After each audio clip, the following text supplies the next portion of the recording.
in Minneapolis. Mm. In Are you Minneapolis, staying with and Al? not hanging out with us. No, I'm at my sister's. Yeah, Jake and I Oh, only see each other when we're in different states. Yep.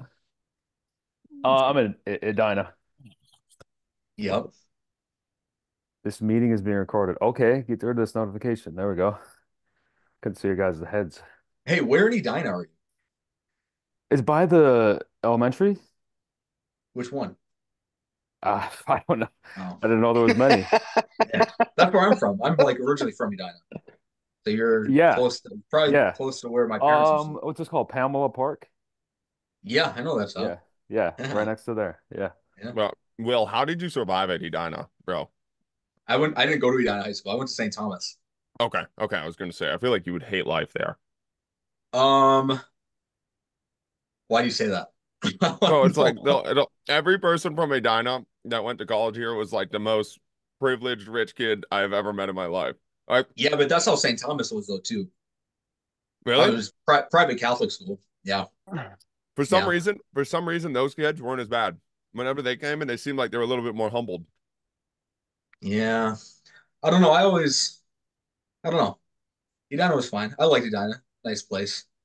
I just learned. I went to Velocity, and I just learned that the Edina locker rooms were in the basement, and that they compete at that arena. I Oh yeah, never knew that. There's so much at I never knew Braemar. about. Like that was the most checked out job I ever. Well, you were employee of the Oh, year there. How did you not know that? I was a great You employee. were, are you Working for serious? You were Welty, employee of the year? Uh, it was good. Yeah, why didn't you invite him? taking orders from Welty. Well, I'll send Where's I'll send him the invite I link. took no orders all summer, but I'm gonna send Welty the invite link in like 10 minutes, and if he joins, he joins. dude, there was a meme. It was like you pull up to McDonald's and like, can I take your order? And it was a guy from Skyrim. He's like, no, it's mine. You cannot take my order. It's mine. Oh, what do you guys want to talk about? You guys all right if we just keep all this in? We'll just What go are from you there. eating? Cheese it? Yeah, I'm good Oh, with Yeah. that. that's what I was gonna I tell got you. until like I probably have to like 2:15, and I No, got you're such jump a off. you're a corporate shill. Just corporate sellout. You talking to me? Yeah. I'm just a shill to the to collegiate strength and conditioning. No. I'm stuck. I'm Yeah. stuck Hey, in did you it. get that job? Do you want to hire me or what? No, I didn't get hired, but the new boss is pretty cool though. Oh, But Yeah, new AD. if I would have, the offer would have been there. yeah. Yeah. Oh, Well, my what bad. sports are you coaching there? So I'm like head of strength and conditioning for volleyball and softball, and then I assist with football, and then I don't do anything with any other team. So I have a really easy schedule. It's very nice. How's the elbow? Yeah. Elbow's good. Good to go. Got my shot back. I can do all the lifting I want to do. So it's good to go. No, but you, Jake, Yeah. you alive again? Uh, yeah, just 4 extra surgeries. That's all you need. They I'm don't just have to scared. amputate your arm, do they? No, but hey, it's almost Memorial Day. I'm coming back out. I got to come back out to Grand Forks. Okay. Yeah. We'll be here, Yeah. man. We'll be here. We'll go swimming. Yeah. That was when I tore it last year. I was like 5 days out and I was doing those hurdle hops with one lat. I didn't know it was Yep. tore. I was bending my arm like and doing Yep. rack pulls with 225. Hard to get your the bar on your back and your hands on the bar. Squat. I did it though, 225 for a few Yep. sets. Yep. Picking up weight though, that was iffy. Yeah, I did not know I tore it. Where did you feel the pain? Like, There's mostly when you tear a tendon, you're not really gonna have pain because like the nerves are cut. So it's like a little bit of pain, and then it's like, oh, I feel fine. But uh, With your Achilles, some guys can't walk. I think it's because like your Achilles isn't working, so your joints are probably just your pain is probably because it's not there. But when it's a right. shoulder, like you got a bunch of redundant things to work. I couldn't pick things up. It just was like a shooting. It was like, ooh, and then raised my arm, and I'm like, that's a little stiff, a little bit of bruising, and then I'm like, I'm good. And then I played pickup at LA Fitness a few days later, and a guy pushed me. I had to stabilize with my arm, and it was like shooting pain in my whole Oh, shoulder. Oh, I uh I played the whole game though. I'm like, I gotta finish this out. I was airballing threes. That was bad. So, but it was like completely snapped in that video. Like, did you watch back the video and you're like, oh, I'm fucking fine? It was just like when you watch a video, Yeah. bro, it looks like it just completely done for. Yeah, I Yeah, wish I it was does. wearing something without. I mean, I'm just like, no, I'm good. That was nothing. I'm good. Bro, um, these questions we got sent in, that they did not pass the vibe check at all. We got like opinions on conjugate. Like that's what we got sent in to us, and about 13 times questions like that. So we might be a little shit out of luck on those. Are there any good ones? I'll go through them as we go.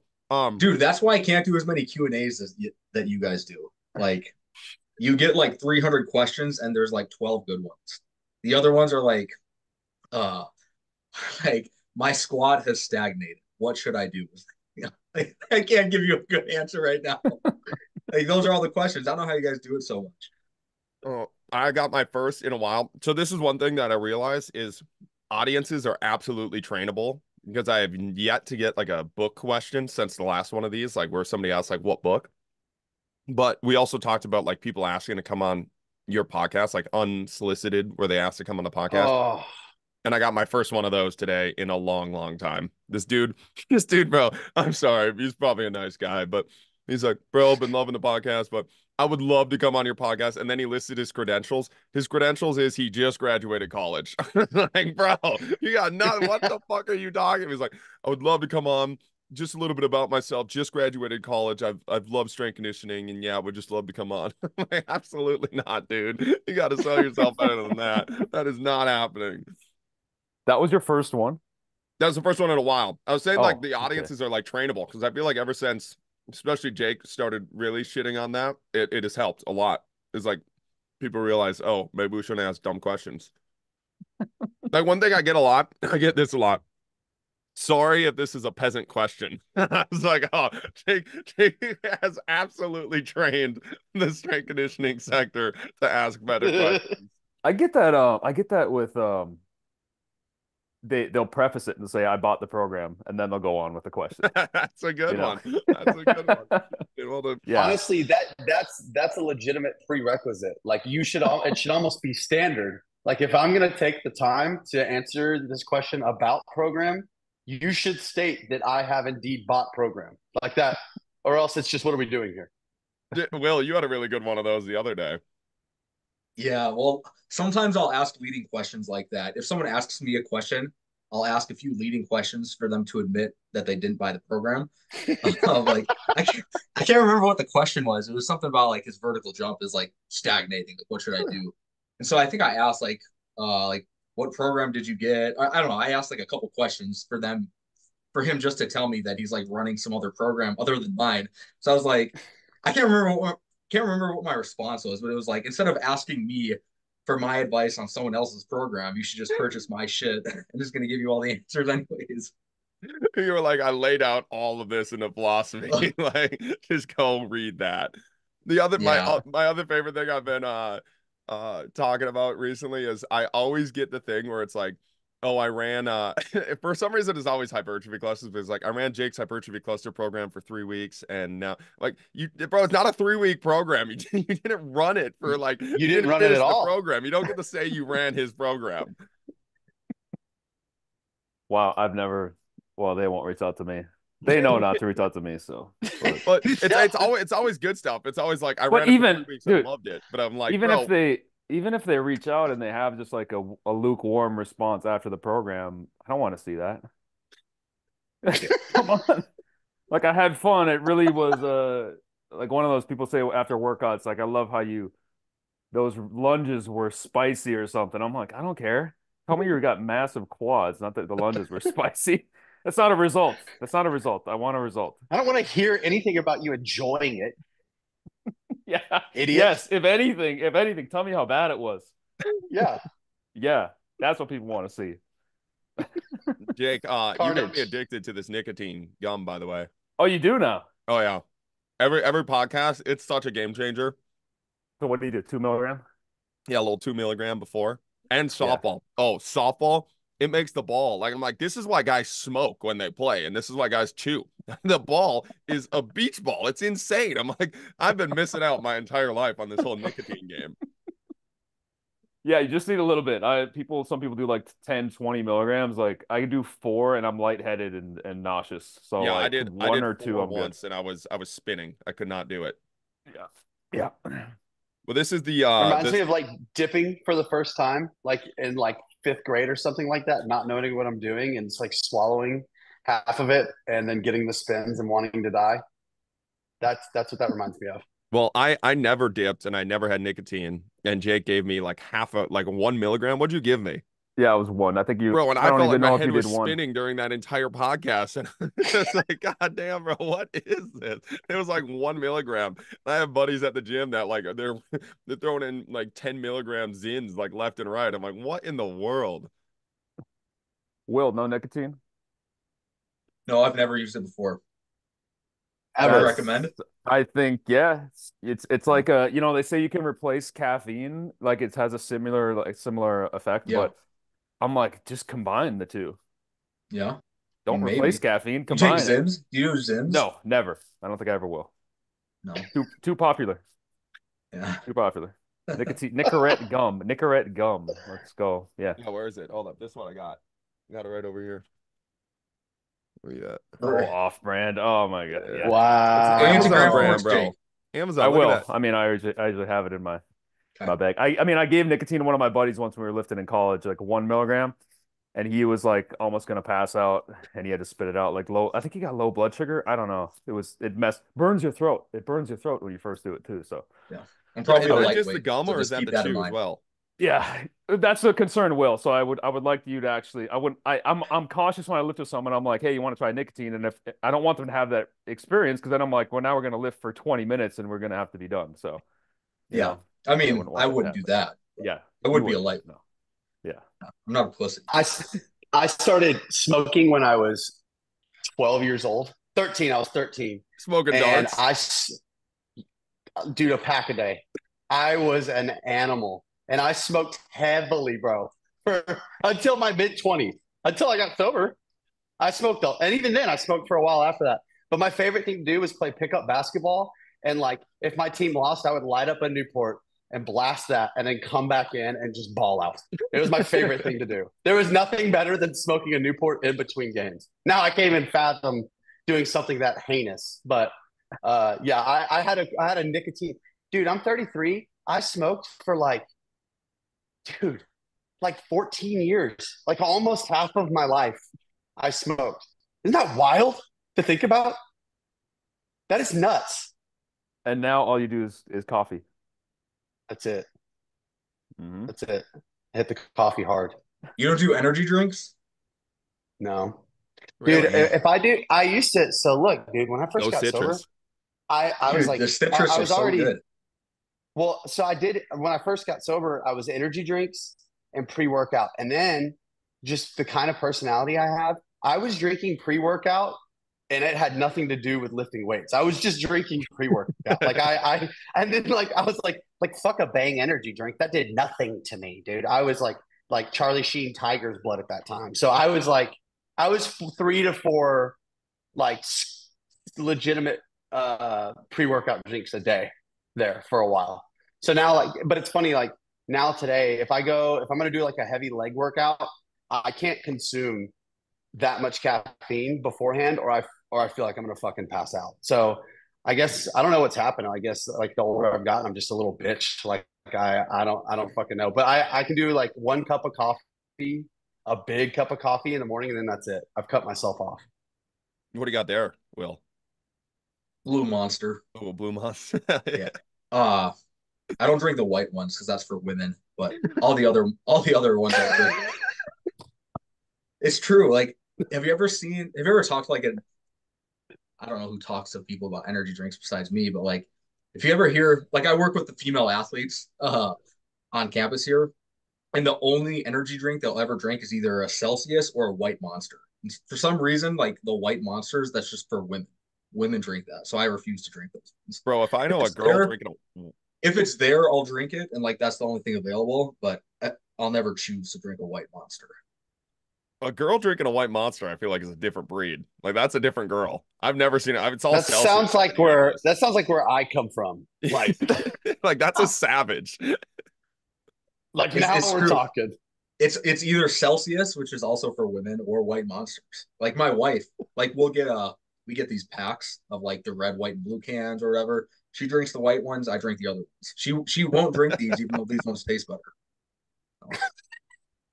That's like me with Ghost though. I can only do Ghost citrus. The rest of them fuck me up. Like they give me like a weird like mouth feeling. I don't like it. Dude, the citrus ghost is the best ghost, no question. Yeah, Sponsor us. yeah. I'm gonna go off on this one here. Probably shouldn't say this, but if I drink a rain only makes my stool bloody every time. Ridiculous. It's weird, bro. I'm like allergic to I don't know what it is, but I'm allergic to something in rain. And if I do it, it's like I did it one time and I was like, bro, am I dying? What the fuck? And I like WebMD'd it. I was okay. Next day, drank a rain again, same thing. Took like a 2-month break off of rains, did it again. Had no issues, did it again, same issue. I was like, bro, there's something in here that is not good for you at all. I think it's cleansing you. It's the It's the purification. You ever watched Sunny? Any of you guys watch Sunny? It's Always Sunny in Philadelphia. Not all the way through, no. I mean, I know what Tim, it is, Tim, but no. Tim. There was that one episode Yes. where they're trying to get healthy, and Yep. D and Dennis are like, D is like whatever she's like, I haven't had a bowel movement in a week, and then Dennis is like, oh, it's because your body is maximizing the nutrition, absorbing everything, and then Dennis is like, I've had explosive diarrhea for the last week.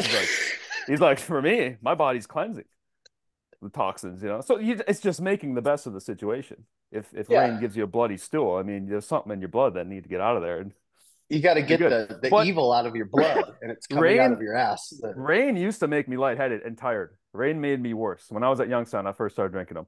I felt terrible off of rain. Bang was pretty good. Right now, Ghost is the only thing I feel good off of.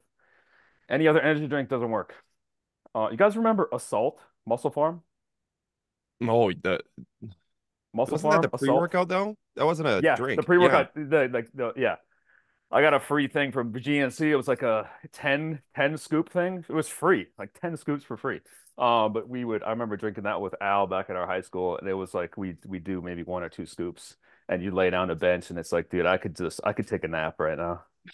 It did not work. This is what made me Really? tired. That was my like second favorite one behind Oh, Preview. it didn't work. It didn't do anything for me. Really? I Made me like that tired. one. I think it was just the beta alanine though. As long as I had the itch in high school, that's all I needed. I was like, oh fuck yeah, bro, this is working. I can feel something. Dude, something's gonna come out about rain then. If you're having that experience, I'm sure there's something in there that's killing people. Yeah. And we just Yeah, I wonder if discovered there's it like a Reddit somewhere. It's like rain made me shit blood, and it's like a big chain. You know what I'm saying? here. Or it's gonna be We we're gonna have should- some doctor's gonna be listening to this podcast and be like, bro, I'm gonna save your life here. This you have this disease. It's like, Yeah.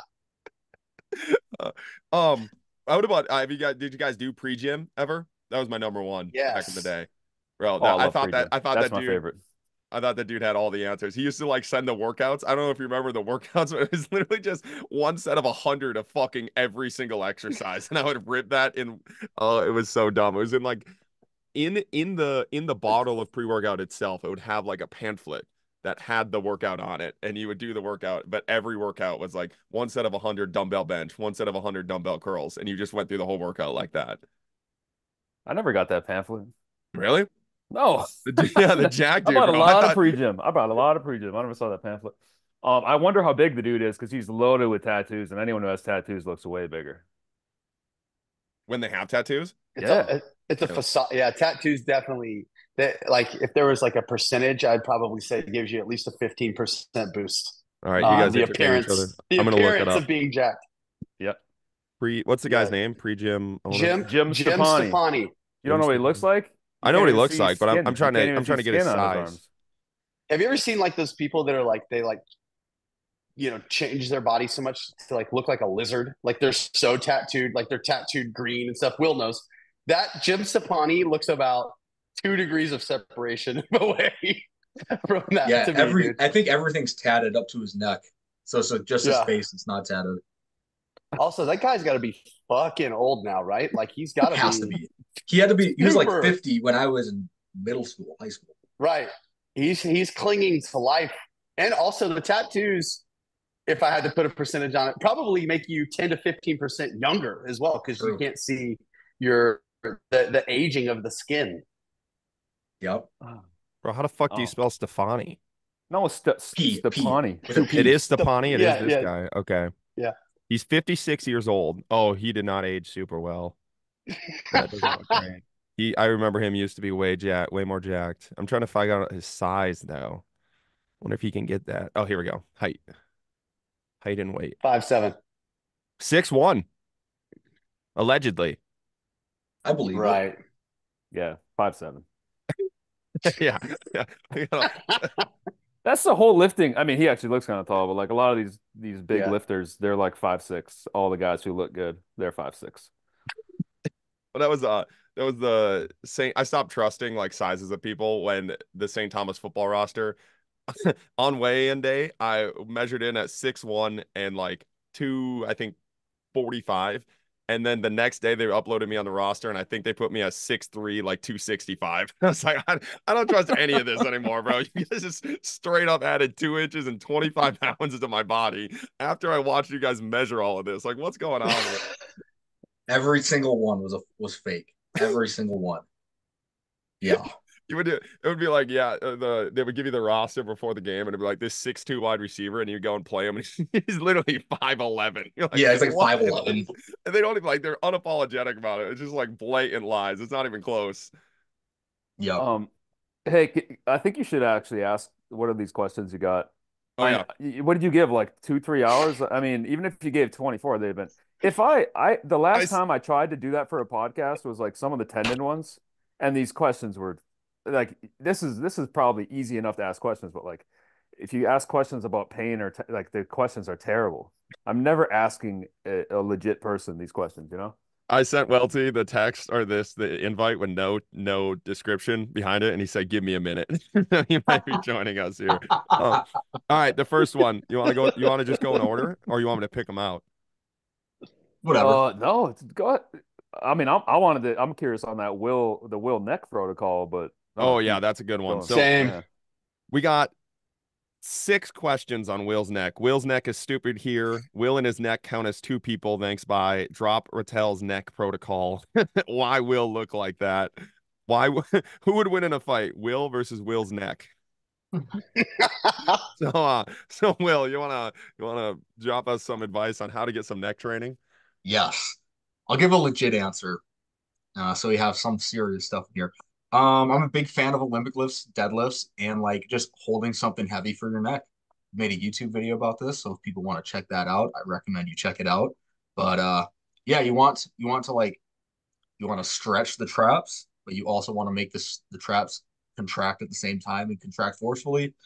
I don't know if there's anything better than that than like heavy deadlifts and heavy Olympic lifts. So that's my protocol for getting a big neck. So when you red pilled me to come do Olympic lifts again, one of the big reasons was the neck training, because I gave myself really fucking bad whiplash from softball, as stupid as that sounds, from fucking swinging as hard as possible with some of these PVC pipes, and like I fucked something up to where like I couldn't move, and the one of my buddies is a guy was like, yeah, it sounds like straight up whiplash, like what you were giving yourself, and I started doing. And I just realized I wasn't doing any of like the pulling volume because I cut out the Olympic lifts, and it had been a long time since. And I started doing it instantly, and it was very quickly that it felt better and felt way more like stable just from doing some sort of pulls.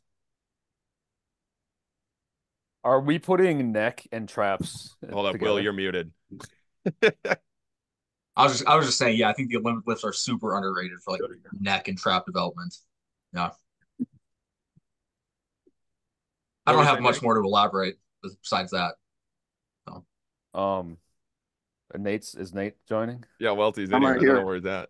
Welty, Get your get your camera on, video. Welty. Get your video, please. Welty, figure it out, dude. Come on. We gave you a heads up of 1 minute. Sup, Hey, dude? Welty. Welty, you live? Can you hear me? Oh, yes, we can. What's up, dude? Currently in the car. A couple weeks ago, Welty messaged me on Instagram, and I responded to him right away, and then he left me unseen. Welty. You remember doing that, Welty? Wait. Hold up. Welty, this is the moment of truth. Welty, have you unblocked Will's original account then? I did. I didn't realize he got his account back. Yeah, he had to be reminded a few times. Yeah, I was like, oh wait, that's right. His account was blocked. Yep.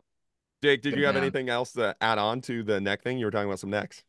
Before we let Welty add into the how to get huge traps, right? The it's in good spirits, Welty. I was asking, are we combining neck and traps together? You know, there's like no specific. Yeah. Oh yeah, it's My gotta be. answer is There yeah. was Yeah, I yeah. am. Yeah. Yeah. Because my neck, that's why I wear my hair down now if I'm in public usually. Because of all the 5 surgeries, my neck and traps have just shrunk. And it's a terrible look, but you can't tell when the hair's down and if you get facial hair. So kind of It covers some it up. yeah, So literally, tricks of the trade. your entire look from the shoulder up is being It's a dictated little by better the now. shrinkage of the traps. It's a little better now. I mean, I took significant time off to attempt to Yeah. not sweat and move my arm too much. But yeah, the neck, like I just looked at myself in the mirror and it's like a pencil neck one day, and I'm like, oh my God, that's terrible. That happened at Youngstown actually when I got pneumonia and I lost like 20 pounds, I think. No, 15 pounds in a week. No, in a month. And I'm warming up the girls' basketball. I had pretty good relationship, I guess, with the majority of them. And they're telling me how terrible I look, like publicly. And they're like, it looks like you've never lifted weights in your life. And I'm like, um, but this is the interesting thing. When you're so ill, you don't care about the opinions of others. You just want to feel better. So it didn't actually impact me. But no, the trap stuff, because like, Will, have you ever done shrugs regularly or no? Like barbell shrugs. Yeah, like that's the typical way people would build them, right? Yeah, but no, I've never done them. I mean, I have done them, but I've never like consistently put effort into doing something like that. Yeah, because I think like it's got to be like a muscle that is better developed with the fast stretch or probably with like chronic stretch. Yeah. There was a study with birds like way back in the day where they hung weights off of their wings and their muscles got like the hyperplasia, like the fibers split. And then they were speculating whether that happens in humans. So I'm like, could we just put wrist weights on our wrists and walk around 24/7 and we get massive traps and necks, you know? It probably would happen, or you'd be in Yeah. like debilitating pain. But well, I mean, one or the other. It's like the Naruto No, it character. definitely would make your traps grow. No, I have no doubt about that. Well, it's kind of like what's in football too. It's like every football player's traps are big, whether they do anything or not. Just because I feel like it's at all moments they're doing some trap work when they're fucking running their heads into somebody else. Yeah. Yeah. You Yeah. got Oh, Yeah. the constant, constant collisions for sure. you guys ever got like really bad trap soreness from hurdle hops? No, you're the only one that gets that, Jake. It's a thing. It's a thing. Do you think of the speed of the stretch on the traps? Or yeah, I guess it's the traps. If your Tim, arms you are must have had jacked it. enough, Okay, if your yeah. arms are large enough and jacked enough that perhaps just your traps having to cling on to the massive slabs of meat that you have when you're going through the jumping process over the hurdles, perhaps it could cause some trap soreness. Yeah, But you it's don't never need happened to me. you don't need the ankle weights, Jake, because it's just in the bicep. It's already there. Yeah, yeah, Yeah. Yeah. The Yeah. glaze. This is actually a good question though. Will, I know you're gonna like this one, but everybody else, where to go? Why are so many people suddenly against loaded carries? Discussion about them would be interesting. By Not Sterling here Daniel. Is this for me? No, this is everybody. This is everybody. What'd you All say, right. Welty? What, bro? Welty, what are you doing? You about to go golf, or what are you doing on us? Why are so many people against loaded carries now? Are Yeah, people let's- against loaded carries? Am I against loaded carries? No. It just says why are people? Why are so many people I suddenly? feel like Pat Davidson was one of the first guys, right? To kind of knock loaded carries. Am I right? Yeah, I think it's pretty Yeah. popular to be anti-loaded carry. Actually, Oh, okay. Kinda- Actually, I saw Angus posted something today too. It was like top 3 most fucking pointless exercises, and it was like tib raises, something over else, toes. and loaded carries was the third Yeah, one. ATG split squat was one of them. Yeah. Yep. Yeah, nice. Mm-hmm. Well, Tim, yeah, I want thoughts? to hear some of the reasoning behind it. Well, we were hoping you would provide it, so go ahead. Take it away. Ooh. Shit. I made a YouTube video like a year and a half ago about why I don't really like loaded carries, but I don't remember what I said. Um, Probably.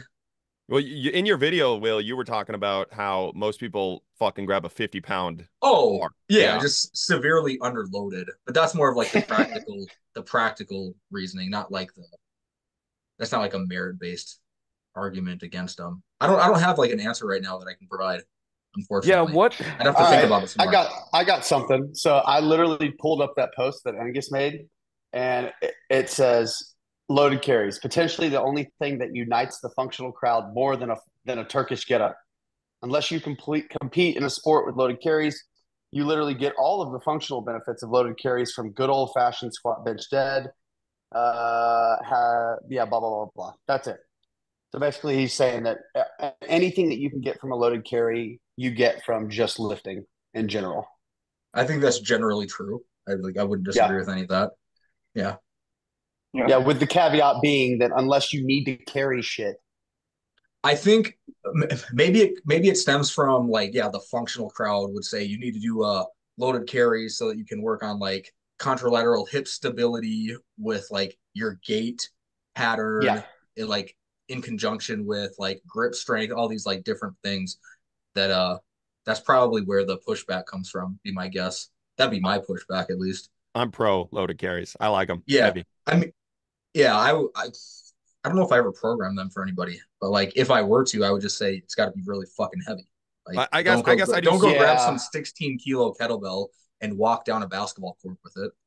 Like I like Suitcase and Zercher, I guess. Those are the only two I really ever program. But if you go heavy on those, man, like you do those, and it was like, holy fuck, those mess you up. For me, anyways, I enjoy those. here's one thing I'll say. I think it's probably hard to like quantify the amount of work you're doing with it. You know, I would say like the which only would way that I matter can in terms of see. like long-term progression because how do you really know like you've gotten better if you're always sort of like underloading and you're always walking the same distance? Um, I don't know. That's my thought. You would have to be pushing the limit of what you're capable of, right? Like Yeah. Austin, I think that's probably it sounds to me like more like what you're talking about. It's like you're loading that motherfucker up as heavy as you can and you're going for 30 yards. And then like the only way to progress that is add more weight or walk 35 yards or whatever, right? Like those have to be the only two. And then like the subjective piece comes from I guess the idea that like you have to maintain some sort of form, like there has to be some sort of like ideal range of like what's acceptable in terms of like how you look when you're performing it. Would that be a fair criteria for a useful loaded carry? Yeah. But that'd be every exercise, right? Like, Yeah. Yes. I think. Oh, you guys follow Chad Chili? Oh yeah, You guys know him? Yeah. Didn't he? Big fan. Big fan. Yeah. I that love dude's fucking his. awesome.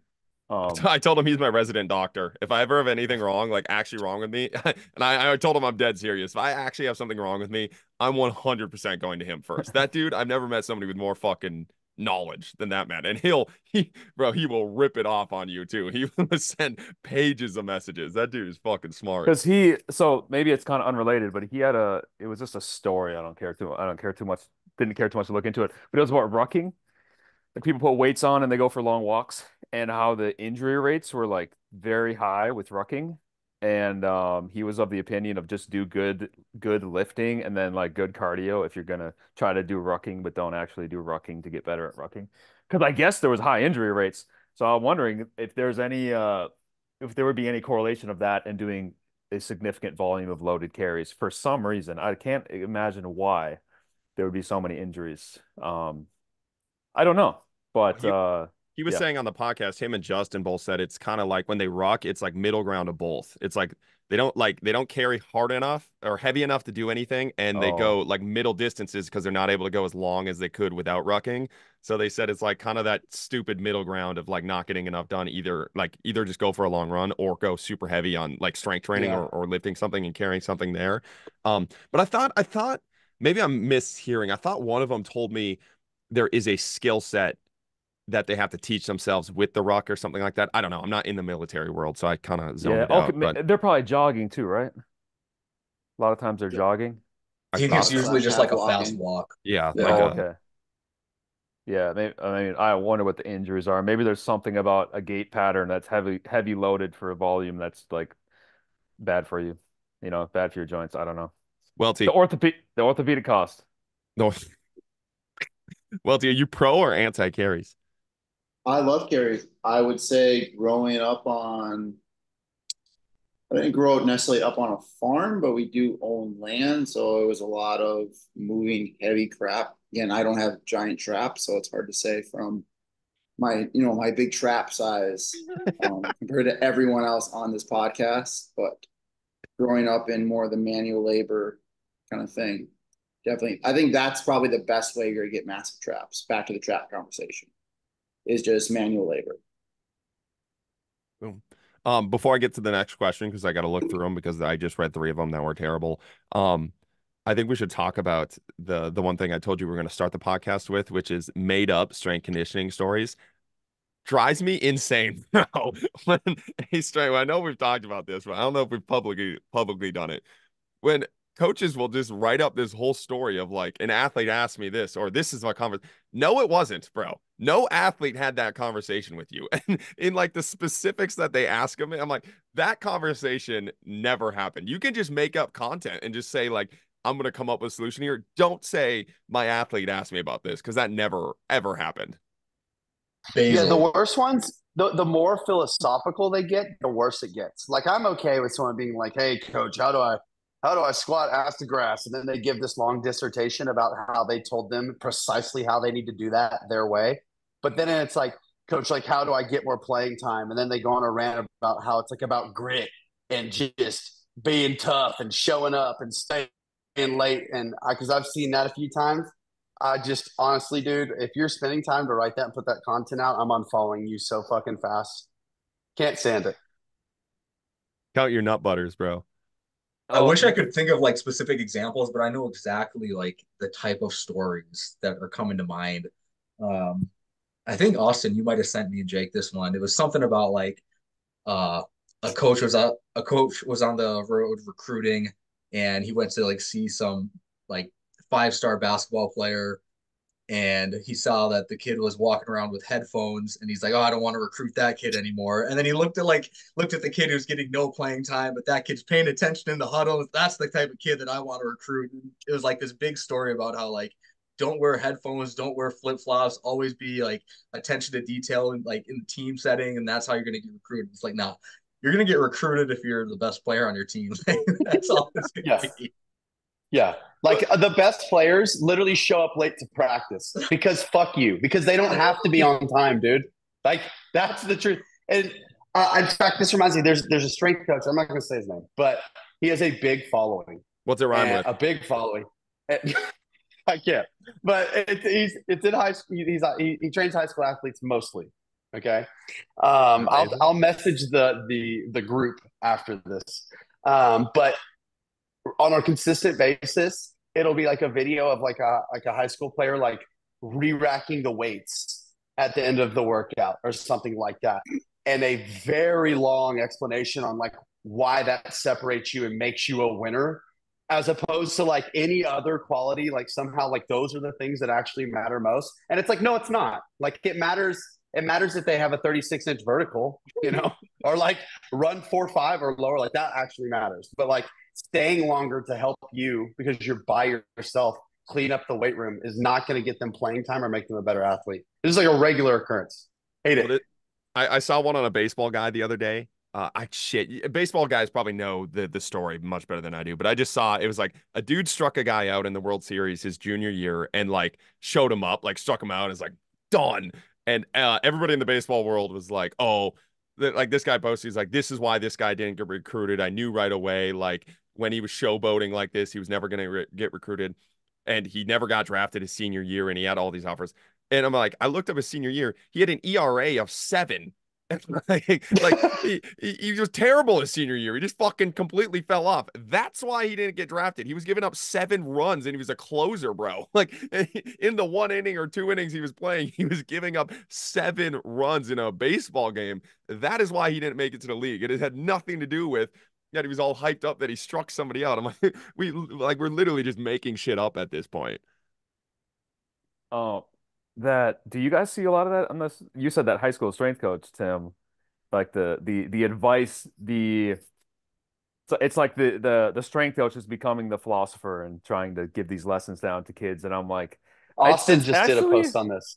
oh, did he? It's actually, well, I can't keep up. He's got like daily, so many memes coming daily. But um, for me, it's none of it has ever sat right from a strength coach unless they were like a highly celebrated strength coach. Because I'm like, if you're some high school strength coach or you're some person, and clearly you're probably not happy with your position because you're making bad money or you're overworked, why are you the one giving advice to anyone? You shouldn't give advice to anyone. Then we're not going to take it seriously. So it's like it's not the content of the advice, it's the person that's giving the advice for me. I'm like, I'm not really going to listen to that. It's just like a box you have to check. Not meaning if you are a celebrated person, I'm going to listen to you anyways. But if Mhm. you're definitely not anybody or you haven't accomplished anything, you're giving advice for what? So they can go and become like you, the high school strength coach who's not happy. I'm just projecting now, but you know what I'm saying? Well, that's Well, I Being do in the think college strength field, like we're all experienced with the college strength field. It's just like a lot of them are like, this is not the behaviors or the person. It's not something that I would aspire to be. So be very I never was one to give advice because I'm like, I got enough problems myself that I don't need to be giving an 18-year-old advice when I don't got anything. I probably got things figured out less than these kids, but you know.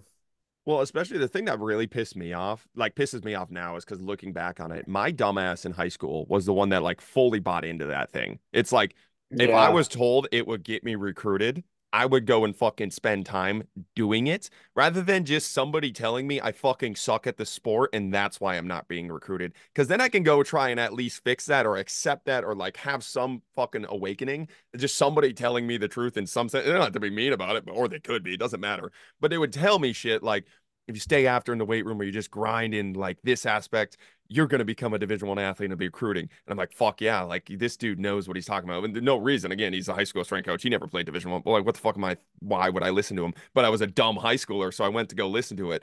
And that's why I think, I don't know. That's why I think it's super important for somebody just to be an asshole in some setting. And just be like, dude, the reason you're not being recruited is because you don't run a 4.5. And like, let's try and get closer to that aspect than focusing on trying to clean up the weight room. And doesn't mean you have excuses for just being a piece of shit, but like you're really probably not going to change that by cleaning up the weight room in the first place. So the kids that will listen are the only ones it negatively affects because you're lying to them about why they're not being recruited. You don't throw 90. That's why you're not being recruited. Let's go fix that. You're a good enough kid. You don't need to clean my weight room. What Yeah, it was your flaw? really bothers me when coaches of like any level, I guess, are like trying to give these life lessons to like teach the kid responsibility. It's like, Yeah. no, like they learn responsibility from their parents growing up, like developing habits, watching their parents and their siblings and their family do the right thing. You're not teaching them responsibility. You're just setting a standard for them to act a certain way, which is good, but don't say you're like teaching them responsibility. You're not teaching them to behave in a certain manner. That's just they developed that growing up and now they're continuing to demonstrate it, or you're just like setting a standard to like keep the weight room clean, to keep things like set in the right place, which is good, but it's not because you're teaching them responsibility or anything like that. So yeah. I feel like it's a total ego trip. Like, because I grew up with coaches like that that were like, I'm here. Yeah, I'm your coach, but I'm gonna make y'all men. And it's like, how bizarre, honestly. Like, I think too, and I don't know where that comes from. It's like, maybe being just a coach, that's not good enough. So, like, you don't find enough satisfaction in that. So you have to tell yourself that you play a much more bigger and vital role in the development of these young men and women or whatever age group you're working with, than you actually do when, like, I think to Will's point, at the end of the day, it's like, everyone has like standards and expectations and you hold people accountable to that. But like the idea that, you're somehow crafting and molding these people as humans and you're responsible for that is such a miss, and it's arrogant. I mean, it's wildly arrogant, and irresponsible. Honestly, it's fucking wild. And you know what? At least me, like there are some athletes, they're really good kids that like buy into that and want to drink that Kool-Aid. I can tell you, like, I was not one of them. I didn't want to hear that shit. I'm like, fuck you, dude. Like, what's the workout? Like, don't give me, I don't need a life story or like how you've overcome. Like, I don't need any of that. Like, let's get to work, you know? But yeah, I feel like people who end up in positions of power and like being a coach, being a teacher can give people a little taste of that. Cause like you're running the show. Um, People who seek positions of influence and power, um, oftentimes they can kind of suck and like they just kind of fucking like they're not the kind of person I'm going to hang out with on a podcast for an hour and a half on a Tuesday. Like I'm not, you know what I mean? People who's like that's why they got into it, and I think those are the people who end up, you know, helping you raise your kid or whatever. That's why the strength coach run is the worst because it is the most unearned position of power of all time, bro. It's literally like you graduate and you take the worst test possible in the CSCA, whatever fun, the NASM test, and then you're just in this position. And it's like I know so many people. I'm like, bro, that you have not earned a position of power. Like you got like I'm much more ready to listen to somebody like Jake who has earned the position through like social media. Like those people laugh at social media. I'm like, that person has at least earned it through something, through some value they have provided other than passing this test that talks about mirrors need to be 12 inches off the ground so a bumper plate does. Like that's your test to like be granted this position of power. And like football coaches are even worse because it's not even that test. It's literally like, did you suck somebody off enough to like get that offensive coordinator position and run their plays? Straight up. Unreal. Yeah, there's some good smart football coaches, but I would bet the average IQ of an American football coach is sub 80. But it has to be. It has to be because to Yeah. be that absolute just fucking delusional, and you have to be delusional to be a head strength coach or a head football coach in like a Division I. You have to be delusional. You have to be because you're dealing with the most insane egos ever. But just because they're delusional does not mean I've never met like somebody with more confidence, unearned confidence than head football coaches across America. I'm like, how, bro? I'm having this conversation with you. Where does that confidence come from? It's unbelievable. But you need to. It's almost like you have to be like have a sociopathic trait to become a Division I football coach because otherwise you're going to get ran over. But that does not mean that person is right. It just means they're super confident.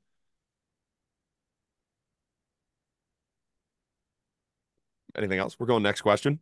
Jake, I thought you had something. I thought you had a philosophy. I kind of did, but you went on the sport coaching side. Thought we were sticking on the strength coaching Oh, side. we're just What we're did you just say? strength coaches. What did you say, Tim? Drinking the Kool, like the athletes who drink the Kool-Aid and buy into the. Yeah. And like my experience is mostly basketball, or like I trained all the sports, but like basketball is really the only one I cared about. And it's like it's so hard to get them to want to drink the Kool-Aid, and it's almost like you know how when you do corrections on the biomechanical people will do like very specific corrections on an athlete, be like, well, let's say lengthen your penultimate. You work for 30 minutes, lengthen a penultimate, and then you like go dunk now, and they just go back to what they normally did because their body knows better. Their body knows better just to do what it's always done. And it's almost like if you're trying to get them to drink the Kool-Aid, they know better because they know the strength stuff isn't really the game changer for them. So your life lessons or the area you're trying to create is like in their head, it's kind of like I think that's the real issue. In their head, they know it's fake. They know that the things that you're telling them are so important are probably not all you're building them up to be. It reminds me of Fight Club when he's like when he's giving that speech and he's like we have no great war. Because like if we had a literal war and you were training guys for literal war, like people would buy it, you know? They drink the Kool-Aid Yeah. because it's a serious thing. But if you're a strength coach, it's like you have those war analogies. It's like you have no great war and we have no great depression. The real depression is our lives, you know. And that's what it probably feels like as a college strength coach. Yeah. For me, at least. For my personality. Some people do it and they're 40 and 50, 60 and they love it. And I wish I could well, part of me wishes I could have done that, but You I know a had to meet 60-year-old strength coach in college that loves it? No, but I had to meet every time I meet Brian. You guys know Brian Strom. I talk about him a lot. Every time I meet Brian, he's like, dude, I completely ruined this field for you. And I'm like, yes, you did. So thank you. And you ruined it for me. All right. Next question. We're going to start with Welty here.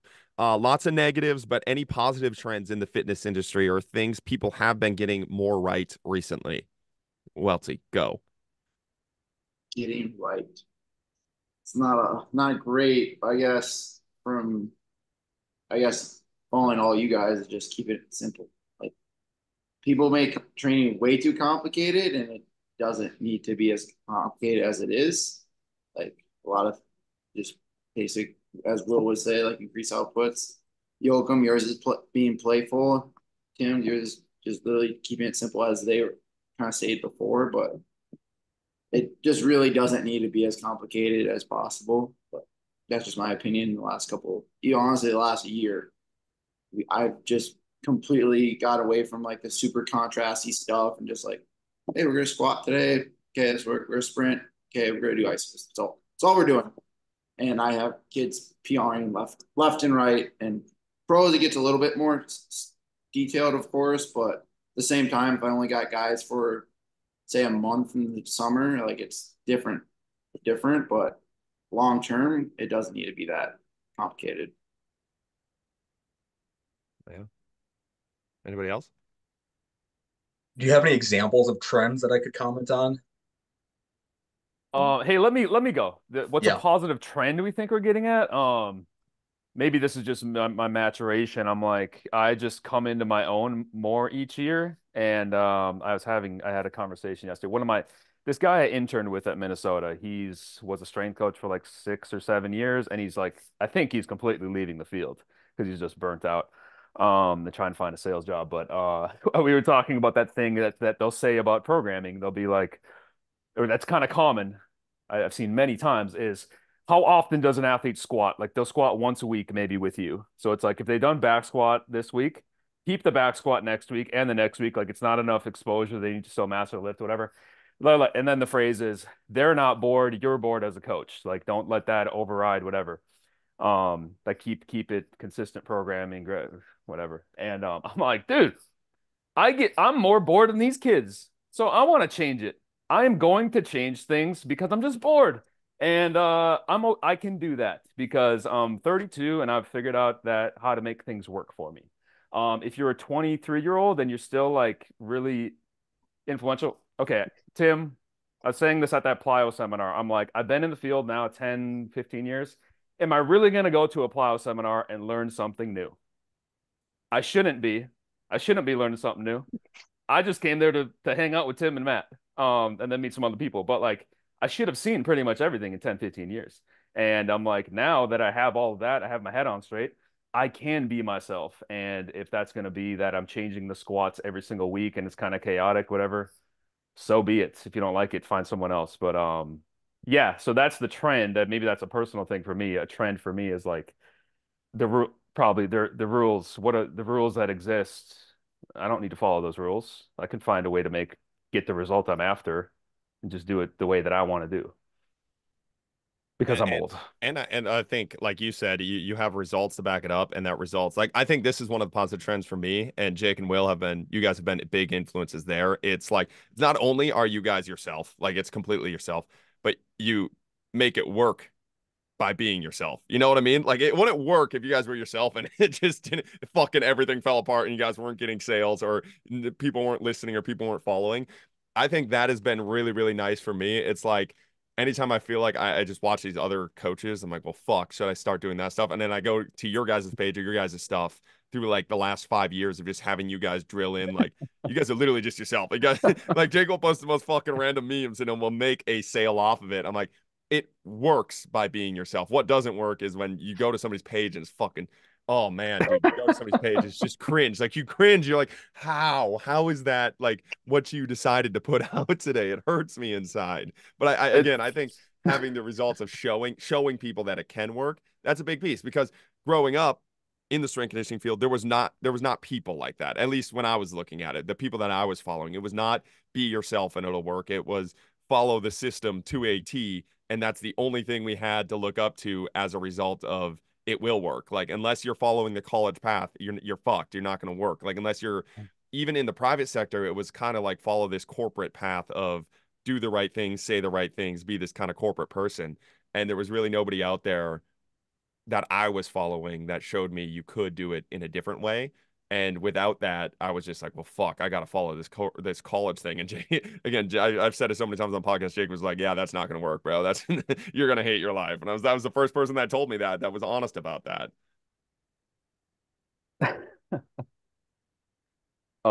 Let me double down. Then Will you can go. Being influenced by everyone else. Like it's so much less as I get older. Like one of my favorite things when I'm in Minneapolis is I hit up Al, my buddy Al from high school. We go to Planet Fitness and we do like 4 bicep exercises and then like 4 triceps. And then I go on Instagram and people are like, "You're training lower body like an athlete, but you're training upper body like a bodybuilder. Don't do that. That's wrong." Or then it'll be like, and this is for my goals. Like if you have different goals, go and do whatever you want. But I'm like, um, I see that and I'm unaffected. But if I saw that 5 years ago, I'd probably be like, oh, these Planet Fitness workouts might not be that good. I need to do some explosive. I need to do some wrist plyos. But I'm like, nah, I don't need to do anything. I can just go get a bicep pump and a tricep pump. And these workouts are so simple. It takes no thought.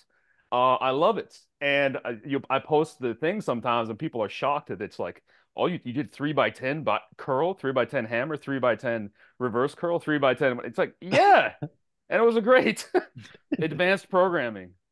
Yeah.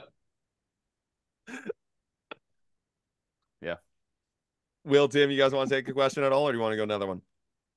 Tim, you go first. Yeah, I think a trend, a good thing that I see is it feels like, at least within our pocket of coaches, like people that are like, there seems to be plenty of coaches who are doing things and doing them well and doing them at a high level that like don't suck. And it does seem like for the most part, like other people that I'm thinking of, like, you know, like Matt Watson, David Gray, I'm thinking of Blaine McConnell. Like there are a lot of people doing really cool shit that don't, and like all of us, you know, do things just a little bit differently. And I'm kind of piggybacking off Jake here, but like I think it's an awesome thing to see people do things that they're good at and be unapologetic about it, and just and not in a way where it's like there's this account I saw the other day, and every single thing that was posted, it was like the most important plyo, the most important movement for knee strength, so fucking lame.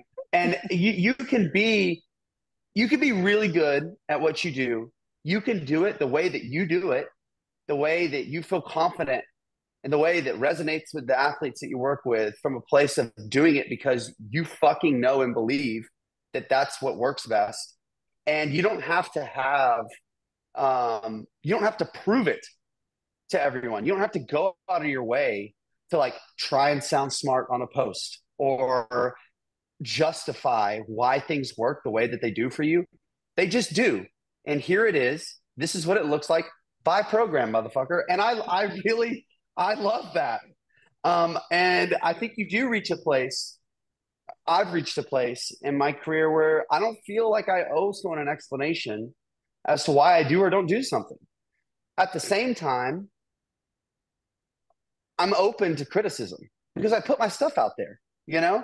And if someone says something and it really does make me take a serious hard look at what I'm doing, then I'm willing to do that. So, yeah, I feel like for the most part, like the coaches that I look at and I'm like, this is someone who if it were my kid or if it were my athlete or if they weren't with me, if I sent someone to them, I know they would do great. I think those are probably some things that are consistent where it's like they have a method, they have a reason for why they do it. But the reason why they're there also is because they've been willing to at times say, maybe what I'm doing now could be better, and make those little shifts and changes. So yeah, I think there are more good coaches than there were 5 years ago, 3 years ago. And I think Instagram and social media has been a real blessing for that, and being able to find each other too and bounce ideas off each other and lift each other up. Okay. Both Tim and Austin said something I want to piggyback off of, but I don't remember exactly what they said, which is unfortunate. Oh yeah, so I can't remember something that Tim said. Maybe it made me think about like speaking in absolutes. I was at one point one of those people that was like against speaking in absolutes because there's always nuance and you always got to provide context and you always have to like explain yourself and rationalize like whatever I'm talking about works in this context and not in this context. Now I'm to the point where like, you know what, I'm going to speak in an absolute term here because I want to, and I'm not going to justify your inability to apply what I'm talking about in the correct context. That's your problem, not my problem. So that's one thing. I think if someone's gonna always like say, well, it depends, like that's just such a cop out to like saying something that they either believe in or saying something intelligent because it's just always a cop out. Like you can always just say, well, actually, it depends on the situation that you're in. Well, there is a What right and a wrong population do you answer. work with, Will? There You ever there think of usually that? is a right and a wrong answer to things. So that's one thing. Sorry, Tim, I don't remember what you said that made me think about that. It was something. And then oh, maybe it was Jake who said something about not being influenced. That's what it was. So nobody texts me or messages me anymore, Austin, about like your posts and if I agree with them or not. But there was a time where like every week someone would send me a post of yours, be like, "Do you agree with Austin on this? I know you guys are friends. Like, what do you think about this? Have you talked about your disagreements here?" And I'm just like, I'm not influenced. Austin can do whatever he wants, and I like Austin as a person, so I don't like if I disagree, I'm not gonna like go start a debate with him because I want to. Like, it's just so I'm not influenced by it. I'm gonna do what I want to do. He's gonna do what he wants to do. If I see something that I disagree with Austin on, I'm just gonna go make my own post about it, and I'm not gonna like call him out. I'm just gonna talk about the subject in my own way, and then other people can decide for themselves. Like, yeah, like I'm not influenced by other people and what they're doing. I'm still just gonna think the way I think, and yeah, I'm not open-minded at all. I I'm un I am I'm unwilling to change my mind on most things unless I am shown compelling evidence or reasoning to change it. So like that's where I'm at. But the only way, like this is one of the things too about speaking in absolutes. It's like if you actually want to figure out if what the fuck you're talking about is true, the only way to figure that out is by speaking in absolutes, and then somebody inevitably is going to come back with like a counter. And if you like, and every time they do, it's like you can pick that argument apart. You know, like that's the thing. That's how I like get data points of like, okay, I'm closer on the path here than if I had said there's a bunch of fucking nuance here. There's like so many things here. I'm sitting in the middle ground. But when you speak in absolutes, it's the best way to actually test that idea because you know people are going to come at it. And then it's like, okay, does your idea actually withstand who's coming at it? And most of the time it doesn't. Like they can't form a counter argument. They just want to say something because you triggered them. Yeah, Yeah, like when I like say reverse sled walks fucking suck for most things in athletic yeah, performance. And then I have like I think I had 1,000 comments. They were amazing. I was getting PM. People were skipping the comments and just DMing me, "You fucking moron!" Like people were hurt. Incredible, incredible. Just oh my god, I had never poked that beehive before. It wasn't even my intention. I was just like, "Hey, these kind of fucking are dumb," and that's my opinion. And I think that there's better stuff. And man, God, was that a good time? I really, and I probably I spent too much time in the comments just fighting people just for the sake of fighting them because I was enjoying it, you know. But shit, I said all that because I wanted to say something to you, Will. Oh, Will, on the topic of uh, Olympic lift, my good friend Daniel made a response video. he sent it to Uh, me. Yeah, he sent it to you. That's so yeah, awesome. So yeah. I love Daniel. Daniel did something really cool where he said, "I like Will. I like Will as a person.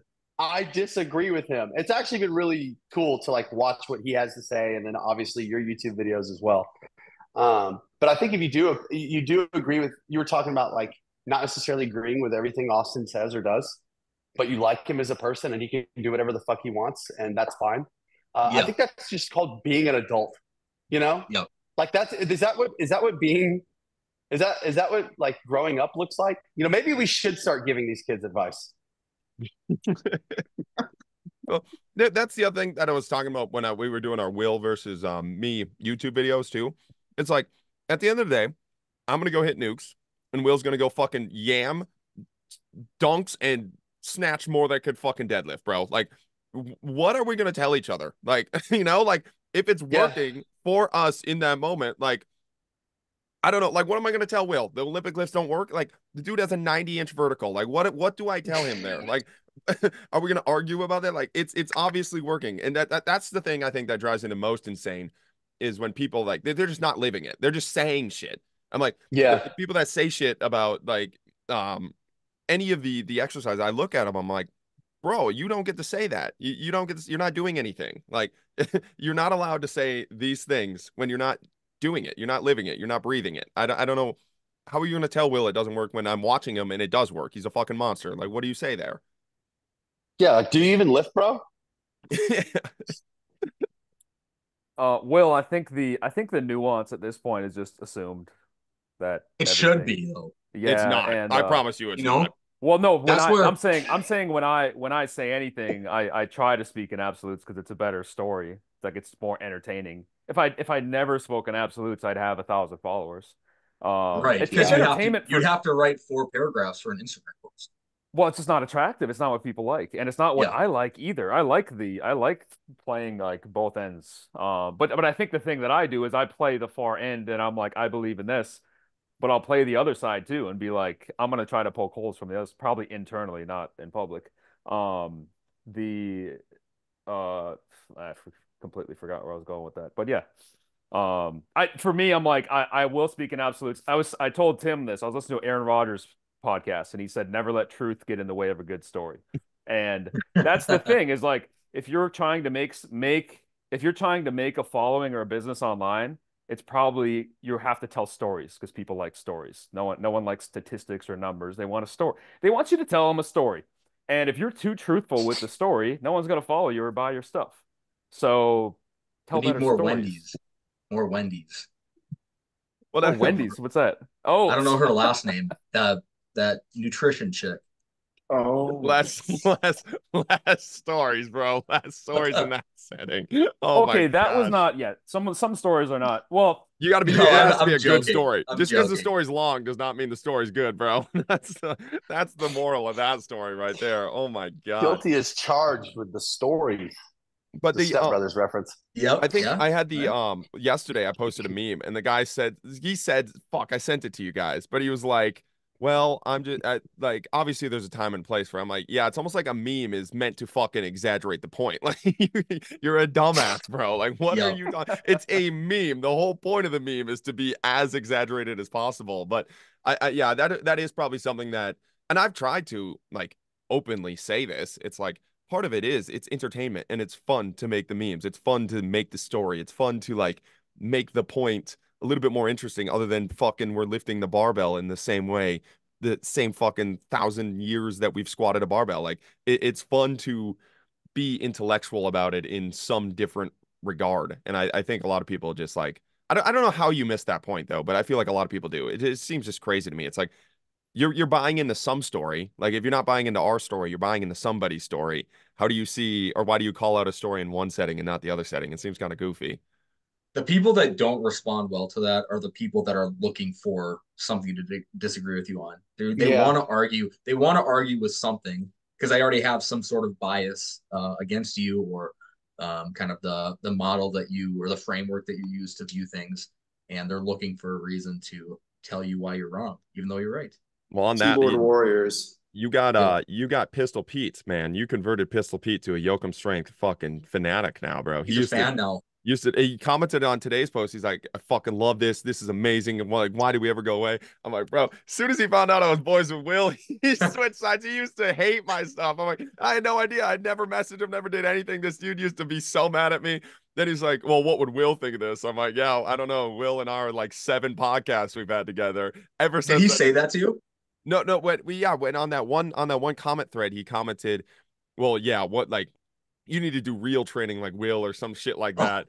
Or what would Will think? I can't remember. And I just like, yeah, our 7 podcasts. He's like, well, I didn't know you guys were boys. That's what he commented. Like, how was I supposed to know that? Every post then he has positively commented on. I was like, oh my God. Next person you got to convert is Chris Laurie. Chris Laurie, bro. Yeah, next topic. Chris Laurie, go. Oh Chris Laurie likes me. I got nothing against Chris Laurie. Oh my god. Oh shit. Tim, have you ran into that train yet? Oh, dude. Oh, I'm gonna tag you in the next one. That's what I'm gonna do. Yeah, I'm Tim just needs Tim needs to hop in. Kier's already in there. Hey, do you guys? I mean, Tim, you already said. I don't get many public haters.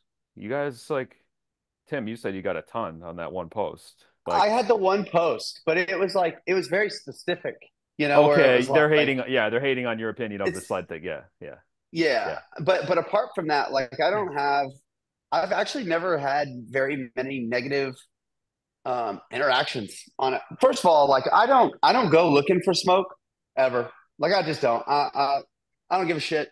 Um I have to be like in a mood, Like you catch me at the wrong time. I haven't eaten in a while. I've had a long fucking day, and you just have something stupid to say. I'm coming for your neck. But that happens that happens rarely, Let me, So, yeah. uh, Let me give you an example. I had an example of two of them because I've created now this echo chamber, which I'm very proud of, where people just like whatever they'll agree with me. It's enjoyable. It's amazing. Yeah, it's actually it the is cool. good. It has to be like it'll be Yeah, studied by psychologists in 100 years what you did to yeah. the strength conditioning community. it's but I recently, maybe it's like a month ago, I was posting about the muscle tendon junction and the tendon, how they combine. And then but then I started reading about the aponeurosis, which for some reason I'm 5 years into tendons and I missed the aponeurosis because I'm not looking at muscles at all. And it was like that the muscle fibers go into there, the aponeurosis goes into the tendon. So it's not necessarily all like this. And I posted it on my story saying I was wrong. And then this guy, he didn't mean to send it to me. This is how I know I got two haters, accidental haters, sent me the story and was like, LOL, this is what medical science knew 10 years ago or something. And I was like, what is he? And I'm like, oh, he accidentally meant to send this to someone else. So I just commented hater. I just replied hater. And then he got back and he's like, no, I really appreciate what you're doing with the memes. I didn't reply. And then another one, someone asked me on a Q&A, they're like, what's your favorite tendon? And I posted a photo of the patellar tendon, which is like from the patella to the tibia, which is a ligament. Like it looks like a ligament because it's, and this guy did the same thing. Not this guy, different guy. He's like, with asterisk, he's like, posts a ligament. And, like hating on me for posting because he's like, the patellar tendon is not a tendon, it's a ligament. And I'm like, he deleted it immediately, but I saw it right away. And I was like, dude, it's both a ligament and a tendon. And he's like, well, prove it. And I had to go back because I made a post 2 years ago. It was like multiple photos of multiple studies looking at cadaver research of the fascicles running from the muscle to the tendon, and then some of them go off the patella to the tendon. And then he was still arguing with me, and I'm like, read the study. It's like, this is done. But anyways, this was in the last 2 months, and I'm like, I was not even aware that these people existed. But I'm like, because there's two accidental haters that existed, there must be hundreds out there. Yeah. I just don't know they exist. And yeah, I don't care to interact with them like that. But yeah, I don't know. You guys have way more like that sled one was like very in people's face, so you're gonna get a lot of that. Austin, you probably say things. Will, you probably say things. I mean, I feel like I don't have too much like that. Where I get that public hate. It's just all like either neutral or positivity that I'm like have cultivated that type of echo chamber. I But just yeah, hear about the hate from everyone. but you guys don't have that. You guys don't see any of that personally, or what?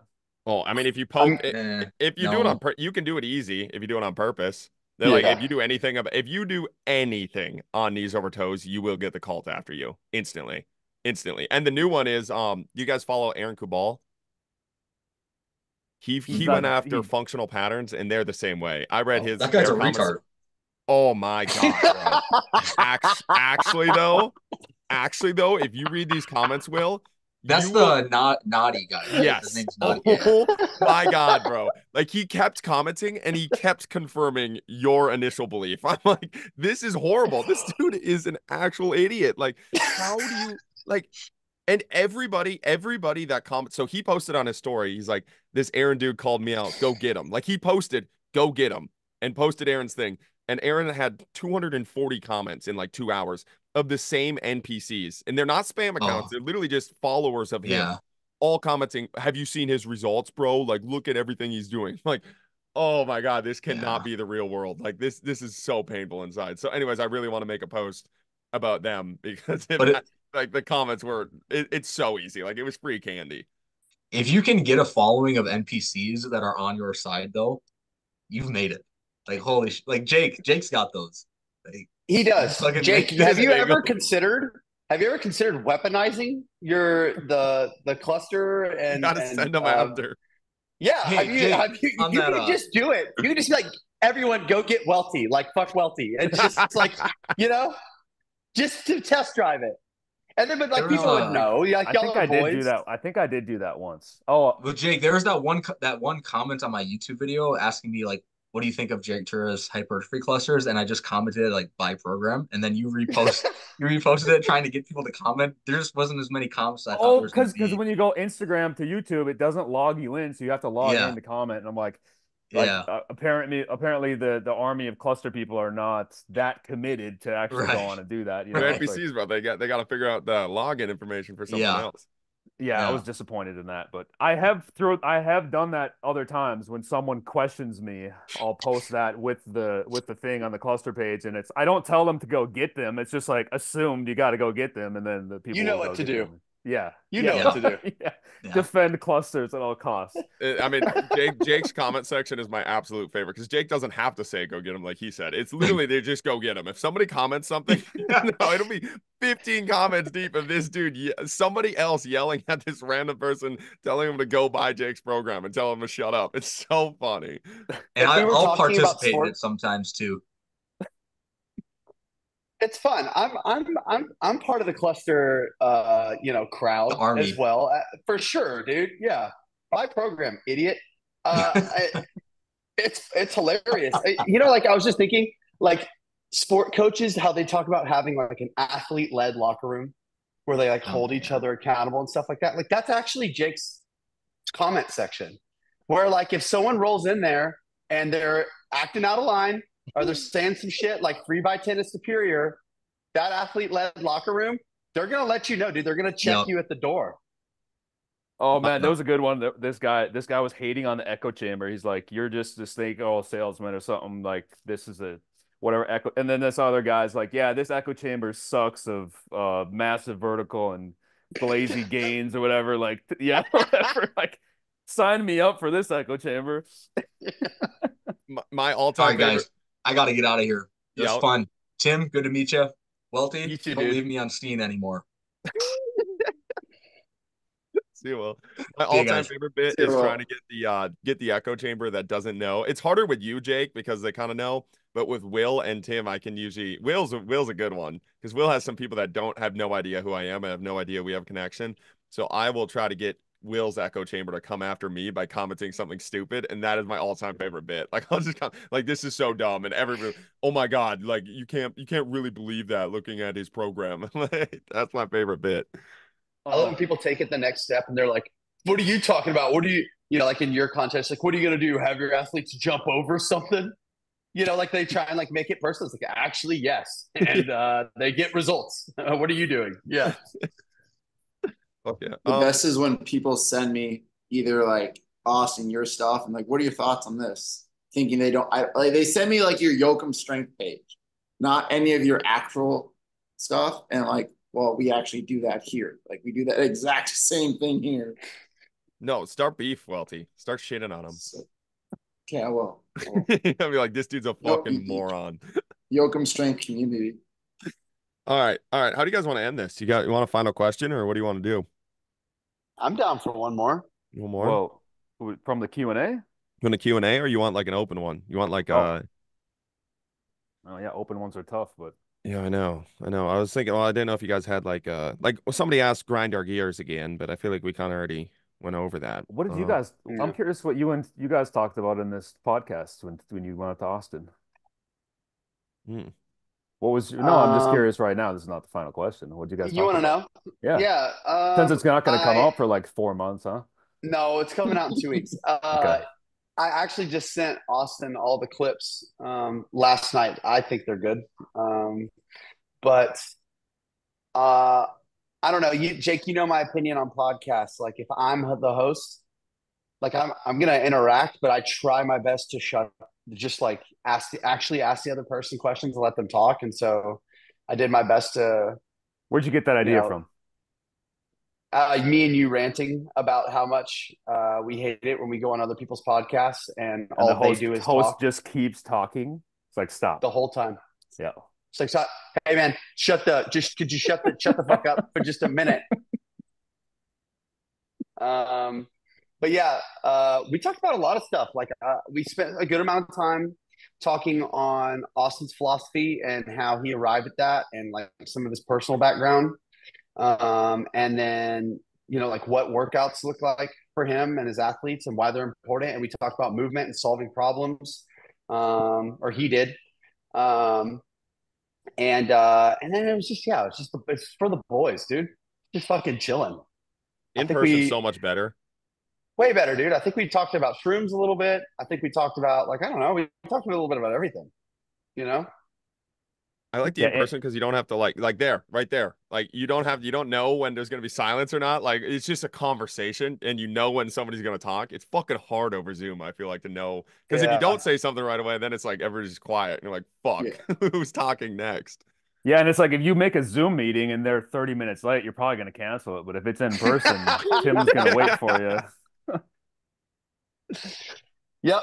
Yeah. So Or if anyone is still listening to this by this point in the podcast, I will tell the story. Jake was 30 minutes late to my in-person podcast that literally it costs so much money to rent out this nice studio. It's like a And bougie ass studio.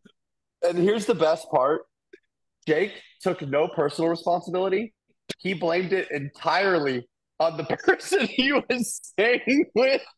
And here's the best part, that person accepted responsibility for that. So that's not even on Jake. I actually do now hold the other person accountable for not setting the alarm because they admitted that they should have done better. They should have done a better job. They should have woken Jake up. And when they said that, I was like, you know what? You owe me $100. You know?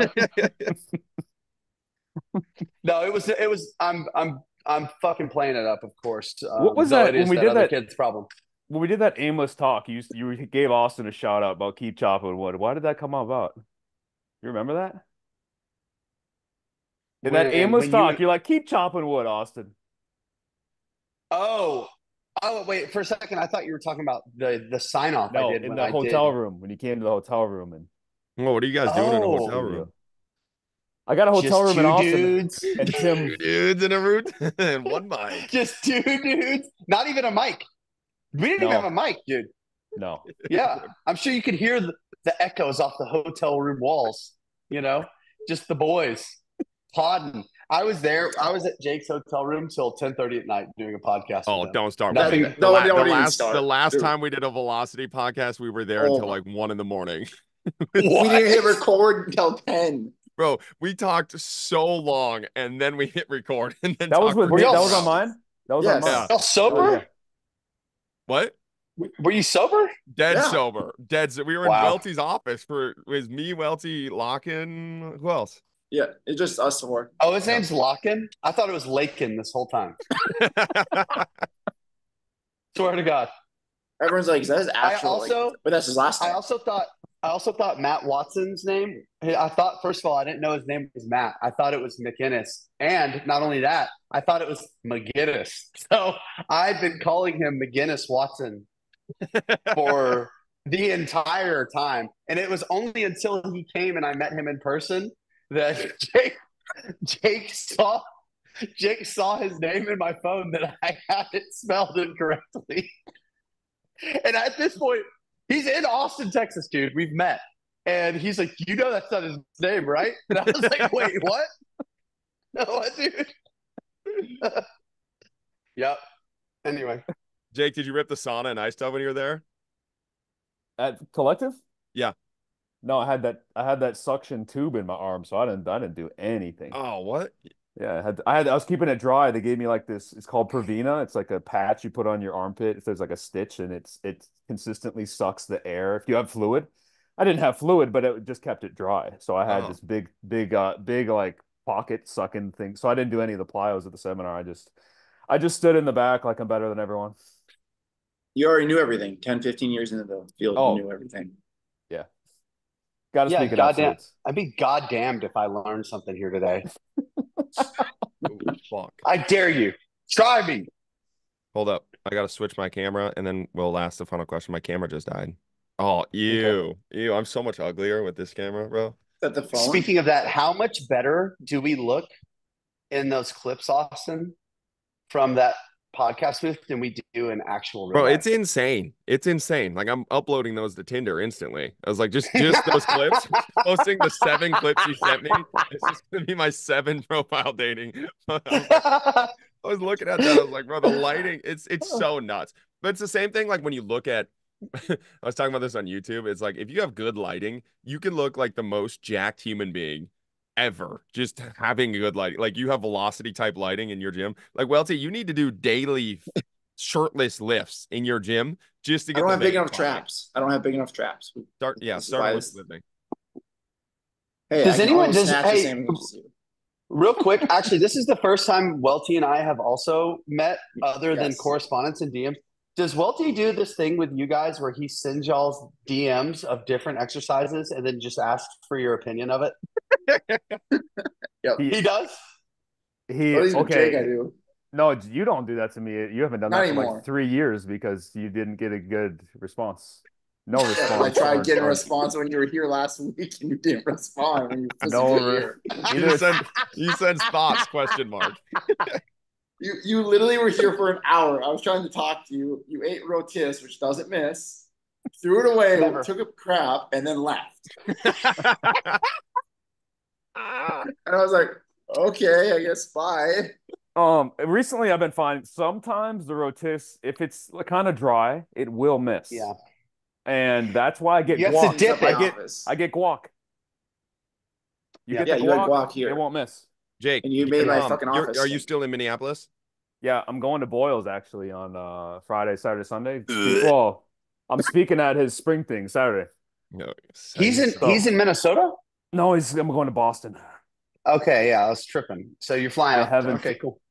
Yeah, I haven't done anything. It's just like that He seminar loves you, huh? I gave for Kyle. He Loves does. him. It's just like that thing for Kyle Dobbs when you make Such that a sellout. presentation the He's day such a prior. sellout. I haven't done anything yet, but I'm hoping He can't it's say gonna be- anything bad about Boyle or he'll get fired. He'll get taken off the payroll.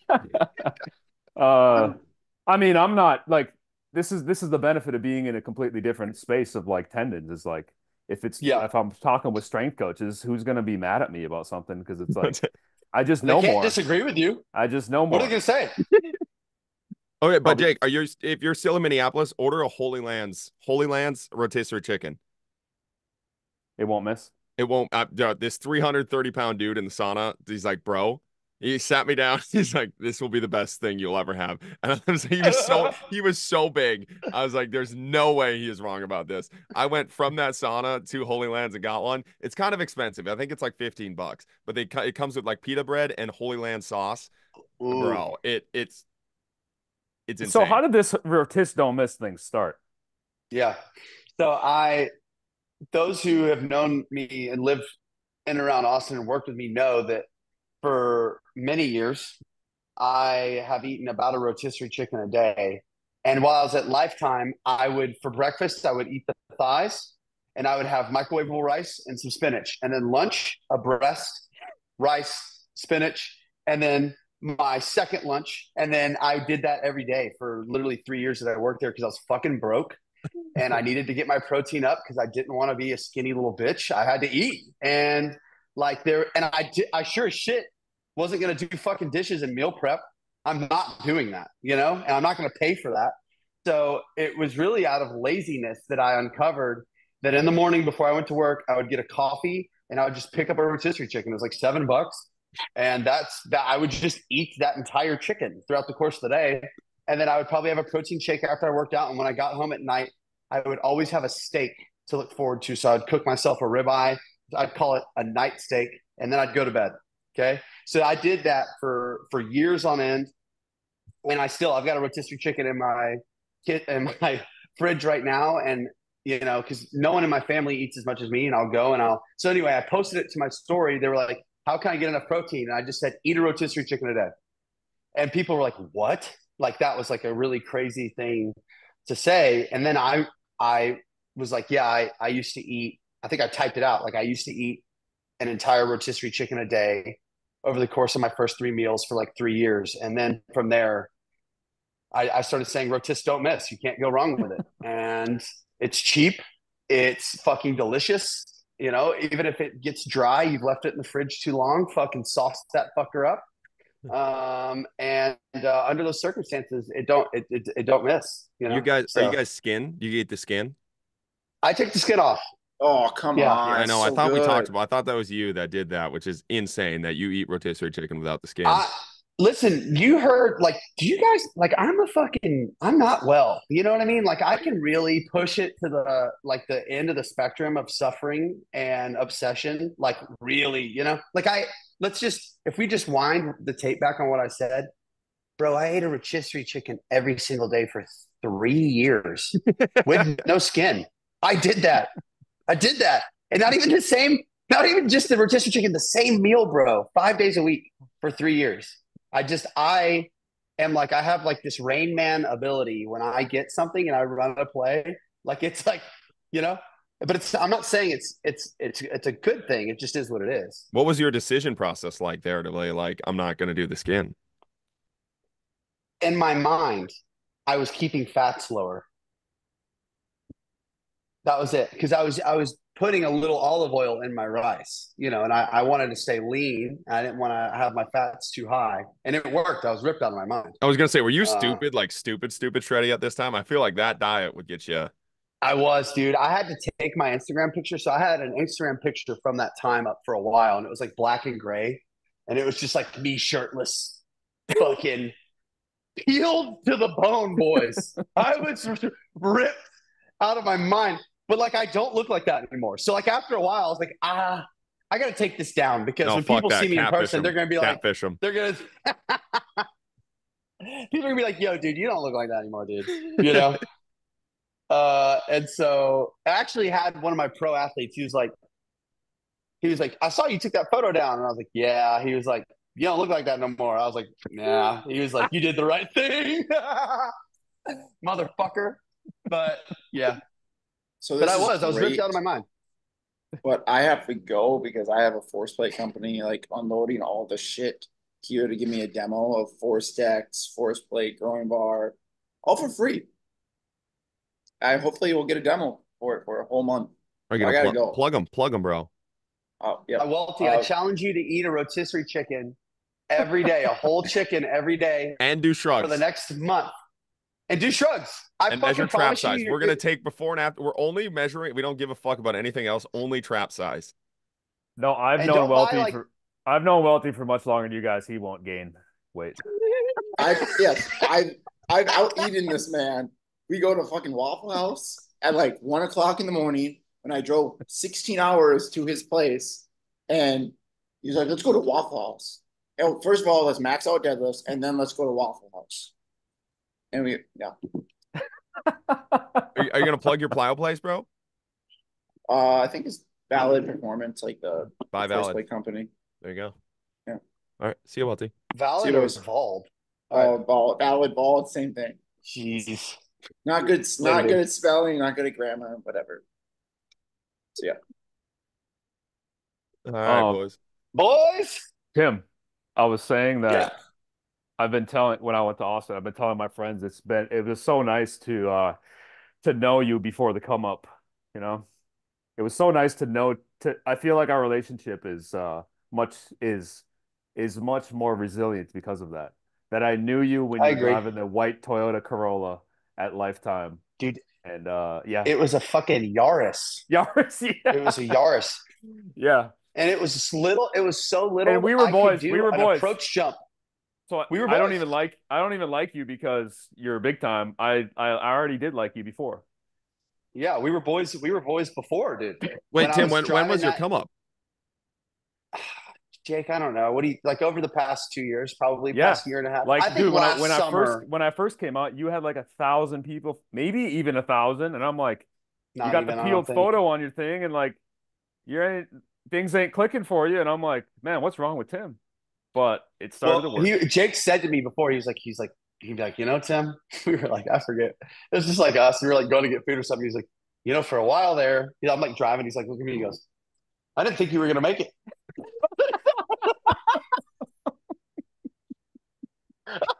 And I said, me too, dude. Fuck. I didn't think I was going to make it either. I'm fucking making all this content. I'm doing my best. I'm out here dunking. I think I've got something to say. And no one gives a shit. And then, honestly, boys, you know what it was? It was when I started working with pros and posting that on a regular basis. Just, Instagram is such a fickle bitch because, like, I didn't change.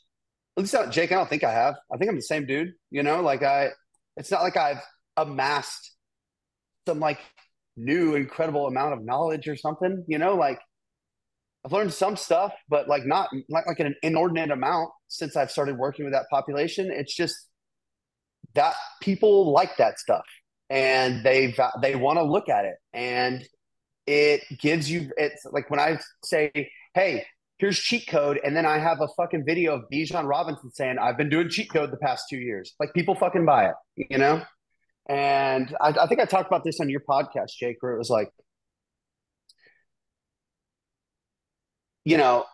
part of me is like, I think we were talking about imposter syndrome or something like that. Maybe, I don't know. But like, I don't feel that at all. I think initially maybe I did. I was like, whoa, like this is crazy. But then now it's like, no, like I've been me the whole time. Like my philosophy hasn't changed. Like, I don't feel like anything's really changed. It's just the only thing that's changed is the people I work with are fucking famous. And people, whether I like it or not, or agree with it or not, right now it's to my benefit. People assume that because I work with them, that I'm doing something special or different, when quite literally everything I post is like about like how it's not special and it's not different. And like, if you just don't train like a fucking moron and follow the plan and buy program, you're probably going to get results, but people don't care. They don't actually see that. I think a lot of people, they see Bijan Robinson or Micah Parsons and they go, Dad, can I buy this? Did you have a post, like a singular post that like skyrocketed everything? Yes. So I had one. Well, I had a couple that like, it was like my first time getting like 8,000 likes, it like blew up, and like my first time getting more than 1,000 was like a post that did that. And it was like me when Collective first opened, this is like 3 years ago now. I think, yeah, 3 years ago now. And it was like me and like a couple guys that were like trying to make a roster spot, but I had them like playing tag around a figure eight as the warm up. And then they were doing like forward rolls into a sprint start and stuff. Like, I think I've actually seen that video. Yeah. Yeah. It's old, but like, I'm just doing what I do, and that was the first time I was like, oh, things are going to work out, cause like I saw right then, it was like, it wasn't a matter of what I was doing. It was who I was doing it with, that's why I have so much respect for, like what you've been able to do, what you do, Austin, because I've watched you grow and build your thing, and like there hasn't been a superstar linebacker or like my club rugby players aren't Micah Parsons. Dude, you fucking honestly, like and that's the other thing I think about too. I think about this often. I'm like, like how many people, if I disappeared, how many people could step right in? And if no one knew me, they wouldn't miss a beat. Like nothing would change. I think about that sometimes. Like how much about who I am and what I do actually makes a difference. And I think for some people it might be like depressing to think like it's not that much. Because I don't think it is. I don't think it's that much. I think my personality, like who I am, I think there are people who, I think that's probably the thing that separates me more than like my training acumen or like, because okay, if I thought tomorrow I lost my job because they hired Austin Yoakum, they fired me. They're like, we're hiring Austin. Like, do I think that anything would get, that things would get worse? Nope. I don't think things would miss a beat. Same thing for you, Jake. Like if I just evaporated and they're like, Jake Tour has been hired as the new director of sports performance at Collective, I don't think anything would change. I really believe that. But anyway, I'm on a rant. It was last summer. I had a post with Micah Parsons and like fucking Jamar Chase and stuff, and that was the one where it was like I was like, oh, I've got like 70,000 likes or 50,000 likes on this, and like NFL was DMing me and Sports Center was DMing me like, can we use this? I'm like, if you tag me, yeah, take it, please. And then like all that summer, and that happened like 5 or 6 times. And then that was, of course, right at the time I was like, buy cheat code, you know? And so yeah, it's been wild, boys. Well, on the like when you disappear, when I was in Texas, I just gave the workouts to one of my athletes and just told him to run it. And for like a week and a half, my gym was open the whole time. They were doing the same exact thing. I wasn't even there, bro. I was like, bro, this is sick. Like they're all trained. I don't have to do shit here. Like I think that's when it's nice though. Like that's when you have a good system is when you can actually just evaporate and it Yeah. doesn't matter. Yeah. And they enjoy it enough that they just keep doing it. Like people like it enough that, you're gone. You think they'd want to fuck off and just like do whatever. That's like, no, like they want to do it. That's cool. Well, I think that's a big part of not fucking babysitting when you're there too, though. Like if you set that, I don't know, it's who you bring in. If you bring in people you have to fucking babysit, then it's like, well, no shit, your job sucks, bro. You kind of created that babysitting job. Like, I don't know, I don't have any patience for that. You know what? That's how I felt at College Strength, Tim. I was like, if I leave, there's just gonna be 500 people to go replace me, Yeah. right away. Like, who cares? And I couldn't deal with that. I don't think I could even deal with that in like the strength and vertical jump world. There's too many people. So I'm like, let me go into the patellar tendon where who, if there is a competitor, like I'm gonna become very close with them to learn from them. Yeah. But it's like I feel like that's an ego. Like I have I don't know if you guys have siblings. You can learn from. My younger brother and I are very similar. And like if we go lift together, we can't lift together. Like we got to do separate lifts because we have to be the lead. We have to be the leader. We have to lead something. We can't. Following is very difficult. Um, so yeah, I think that's the same thing. I had to pick patellar tendon. I was gifted to have that for off and on for like 10 years. And now it's like it's just effortless to read about. But I'm like, it's an area where I don't have that feeling of if I'm gone, who's gonna be the next guy to take it over. And like in the strength field at least, because you got the lab coat people definitely, but they're lab coat people. And I'm like, I don't know who that is. There's definitely not 500 people like there is if I'm a college strength coach or 5,000 people. So um, but yeah, that's a tough one, man. If you got fired today, things would just pick up. Yeah, I don't know how I would I mean, process I'm it. sure, I'm sure, I'm sure it would be different.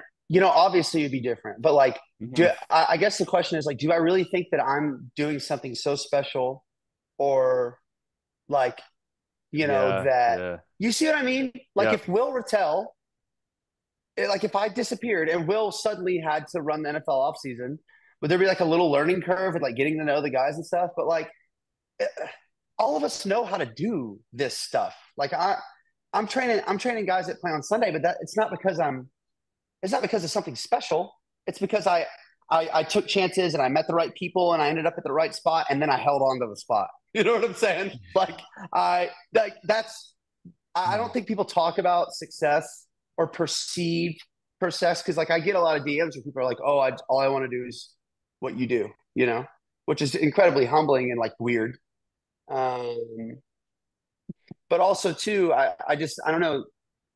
I try and keep a sense of like I don't even know if humility is the right word, but like a modest view and a realistic view because I think there are a lot of people who, at least from a training perspective, like for example, Austin, when Austin was here, Austin, the session ended.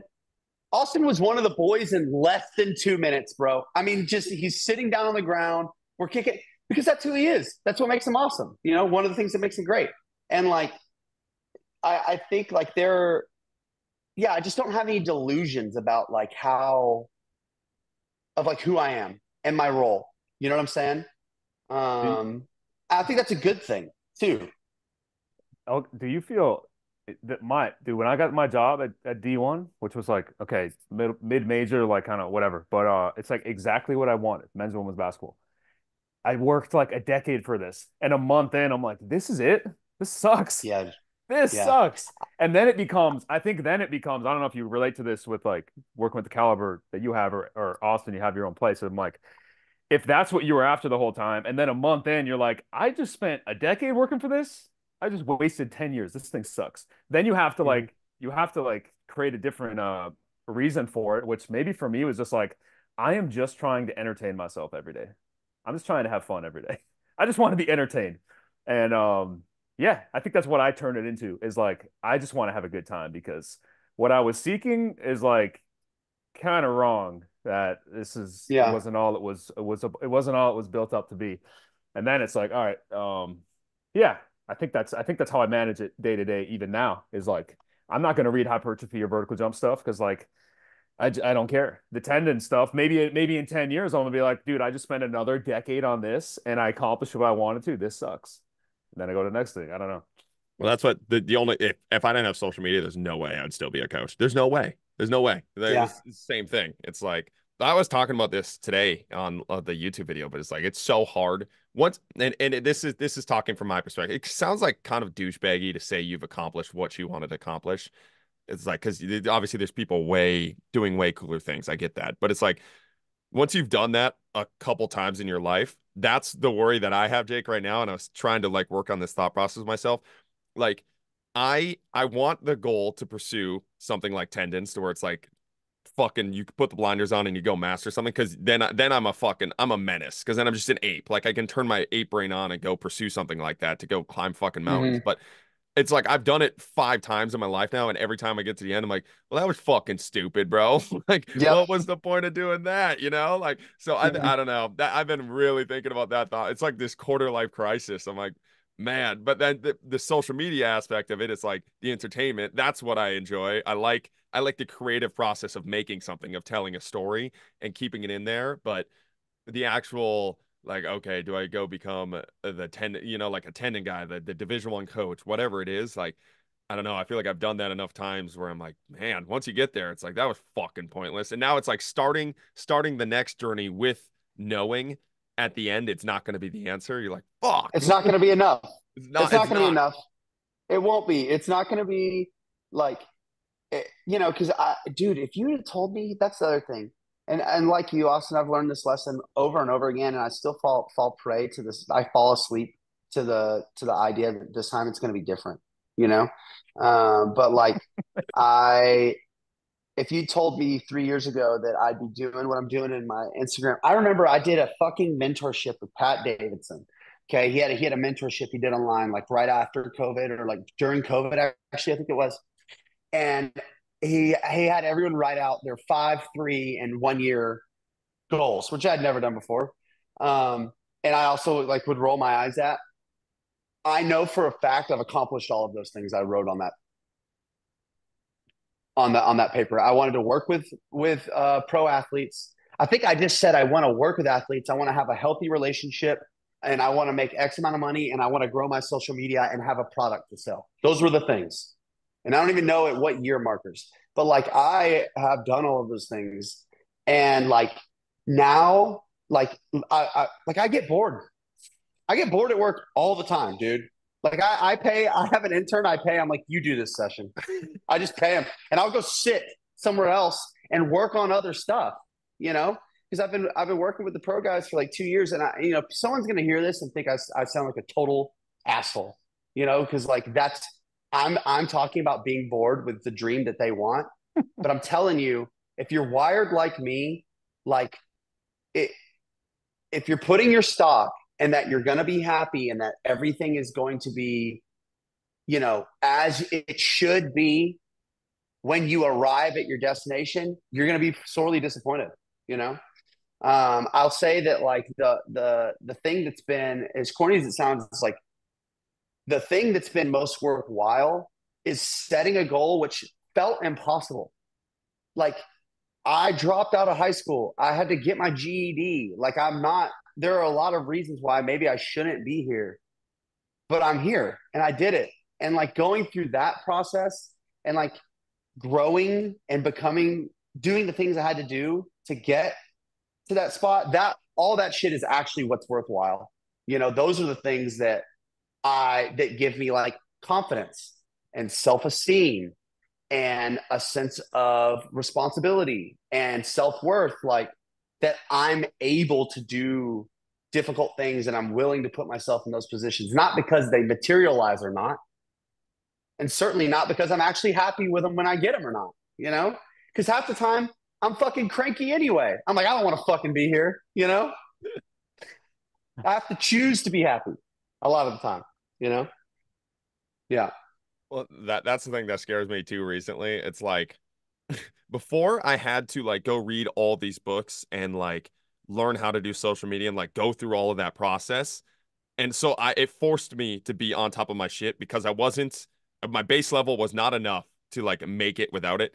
Now it is like I could go post 7 of the most low IQ memes I could think. I could make them in 30 minutes and it's going Yep. to like it's going to 10x what 4 hours of work would have did 2 years ago for me. Yeah, So yeah. now it's not even like keeping my life together. It's not even like I don't even have to like read books or do anything in that setting. That's where it's like you got to find the next thing that keeps you on the path. Well, not getting, I don't know, without getting lost and just figuring out whatever the fuck that next thing is. You guys are next time you guys talk to me, I'm gonna be some fucking like shaman or something like that, and I'm gonna bring Will's gonna kill me or something. I don't know. It's got to be something different than strength conditioning, bro. I'm gonna go insane. Yeah, I look at I think about the place I'm at right now as being as like it's not I can't do this forever. I won't. But it is like the skills I've learned to be here and like the time I'm spending at this place I'm at, I know are giving me tools I may not even be aware of right now to when the Do the next thing next thing. presents itself, I'm going to be ready for it, I feel confident in that. But also, boys, I just realized I got to go. I got to pick up my daughter. Fuck All yeah. right, boys.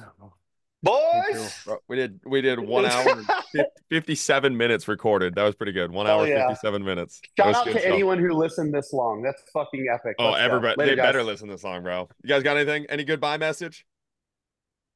Keep chopping wood. Fuck yeah. Bye program. Peace. Yep. See you guys.